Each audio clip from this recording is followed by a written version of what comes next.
পানি অলরেডি নামা শুরু করেছে এবং আগামী দিনগুলোতে পানি নামবে এবং আমরা এখনই সমন্বিতভাবে প্ল্যান করছি যে কিভাবে আমাদের এই তারপরে যে স্বাস্থ্য ঝুঁকি, খাদ্য ঝুঁকি, সেই জায়গাগুলোতে আমরা একসাথে কাজ করছি। ইন্টারন্যাশনাল কমিউনিটির সাপোর্ট খুবই প্রয়োজন আছে। আরেকটা জিনিস যেটা আলাপ হয়েছে যে আমাদের প্রবাসীরা যারা আছেন সারা বিশ্বে ছড়িয়ে আছেন এবং পার্টিকুলারলি যে জায়গাগুলো এফেক্টেড হয়েছে সেই জায়গাগুলোতে প্রতিটি জেলাতেই অনেক প্রবাসী থাকেন, তাদের পরিবার ওই জায়গাগুলোতে থাকেন, কুমিল্লা বলেন, আপনার ফেনী বলেন। প্রবাসীদের মাধ্যমেও যদি কিছু ফান্ড রেজ করা যায় এবং প্রবাসীরা খুব দিতে আগ্রহী এবং সেই জায়গাতেও একটা চ্যানেল করার একটা সুযোগ আছে।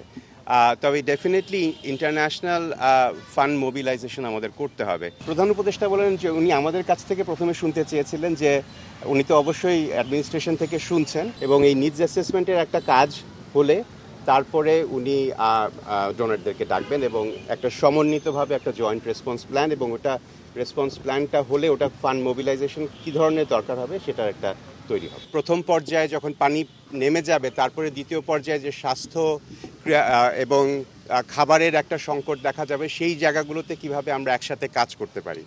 তো আমরা প্রথমত সরকার এবং বেসরকারি সেক্টর একসাথে কাজ করার যে উদ্যোগ, এটাতে আমরা খুবই স্বাগত জানাই এবং আমার মনে হয় যে এই ধরনের দুর্যোগে আমরা যদি সবাই একসাথে ঝাঁপিয়ে পড়তে পারি এবং তার কিছু কর্মপন্থা আমরা আজকে আলাপ করলাম।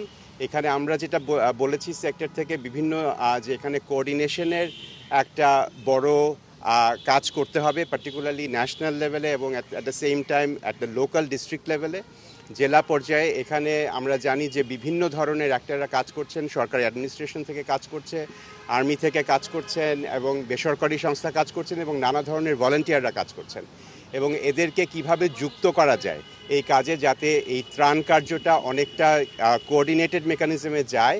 এবং আমাদের যেটা একটা কনসার্ন ছিল যে বিভিন্ন জায়গা থেকে অনেকে ত্রাণ নিয়ে যাচ্ছেন, কিন্তু যে সমস্ত জায়গাতে যোগাযোগের অবস্থার কারণেই হোক বা অন্যান্য কারণেই হোক একটা জায়গাতে বেশি ত্রাণ যাচ্ছে কিন্তু ভেতরের জায়গাগুলোতে ত্রাণ যাওয়া এখনও ডিফিকাল্ট।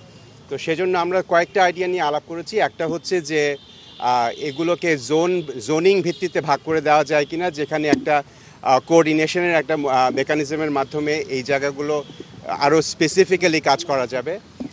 2 নম্বর হচ্ছে যে এখানে এই যে 4 ধরনের অ্যাক্টর কাজ করছেন তাদের একটা সমন্বয়ের একটা কাজ ক্ষেত্র তৈরি করা যায় কিনা, এবং তৃতীয়ত এখানকার ফান্ড মোবিলাইজেশন কিভাবে করা যায়। আপনারা জানেন যে এখানে রিলিফ এবং রিহ্যাবিলিটেশনের জন্য একটা ব্যাপক অর্থায়নের প্রয়োজন হবে।